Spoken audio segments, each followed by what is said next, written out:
ലോകകപ്പ് ഫുട്ബോളിൽ ആരാധകരുടെ പ്രിയ ടീമുകളായ ബ്രസീലും പോർച്ചുഗലും അപ്രതീക്ഷിതമായി ടൂർണമെന്റിൽ നിന്ന് പുറത്തായതോടെ നിരാശയിലായത് ആരാധകർ മാത്രമല്ല, വിപണിയും കൂടിയാണ്. ലോകകപ്പ് സീസൺ ലക്ഷ്യമിട്ട് വലിയ തോതിൽ മുൻകൂട്ടി വ്യാപാരം നടത്തിയ ചെറുകിട കച്ചവടക്കാരുടെ പ്രതീക്ഷകൾക്കാണ് ഇതോടെ ചുവപ്പുകാർഡ് ലഭിച്ചിരിക്കുന്നത്. വൻകിടക്കാർ ലക്ഷക്കണക്കിന് രൂപയുടെ ബിസിനസ് പ്രതീക്ഷിച്ചുള്ള ജേഴ്സി, കൊടി, ഫ്ലക്സ്, ഫോട്ടോ തുടങ്ങിയ ലോകകപ്പ് അനുബന്ധ ഉൽപ്പന്നങ്ങളുടെ വിൽപ്പന കുത്തനെ ഇടിഞ്ഞതായി വ്യാപാരികൾ പറഞ്ഞു. വെറും 2 ദിവസം കൊണ്ടാണ് സജീവമായിരുന്ന വിപണിക്ക് മങ്ങലേറ്റത്. വ്യാപാരികൾ സാധാരണയായി ലോകകപ്പ് മത്സരങ്ങൾ അവസാന ഘട്ടത്തിലേക്ക് കടക്കുമ്പോൾ ബ്രസീൽ, അർജന്റീന, പോർച്ചുഗൽ എന്നീ ടീമുകളുടെ ഉൽപ്പന്നങ്ങൾക്കാണ് വലിയ ആവശ്യക്കാർ ഉണ്ടാകാറുള്ളത്.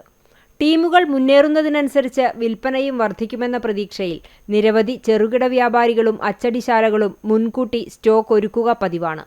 എന്നാൽ ഈ 2 വൻകിട ടീമുകളും ടൂർണമെന്റിൽ നിന്നും പുറത്തായതോടെ ആരാധകർ അനുബന്ധ ഉൽപ്പന്നങ്ങൾ വാങ്ങുന്നതിൽ നിന്നും പൂർണ്ണമായി പിന്മാറി.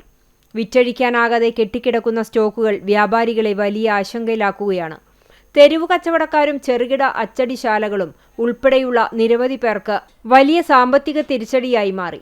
അതേസമയം നിലവിലെ വിപണി മാന്ദ്യത്തിനിടയിലും ക്വാർട്ടറിലേക്ക് പ്രവേശിച്ച Spain, Belgium, Morocco, Norway, France, England തുടങ്ങിയ ടീമുകളുടെ കൊടിയും ജേഴ്സിയും അന്വേഷിച്ച് പുതിയ ആരാധകർ എത്തിത്തുടങ്ങിയിട്ടുണ്ട്. ചൊവ്വാഴ്ച രാത്രി നടന്ന അർജന്റീന, ഈജിപ്ത് മത്സരത്തിൽ നിന്നും മിന്നും വിജയം നേടി അർജന്റീന ക്വാർട്ടർ ഫൈനലിലേക്ക് എത്തിയതും പ്രതീക്ഷ നൽകുന്നുണ്ട്.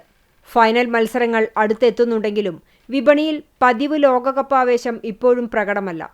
ശേഷിക്കുന്ന ടീമുകളുടെ പ്രകടനവും ഫൈനൽ പോരാട്ടവും ആശ്രയിച്ചാണ് വ്യാപാരികളുടെ ബാക്കി പ്രതീക്ഷകൾ. എന്നാൽ ഇതിനകം നേരിട്ട വലിയ നഷ്ടം നികത്താൻ പുതിയ ട്രെൻഡ് മതിയാകില്ലെന്ന ആശങ്കയാണ് ചെറുകിട കച്ചവടക്കാർക്കുള്ളത്.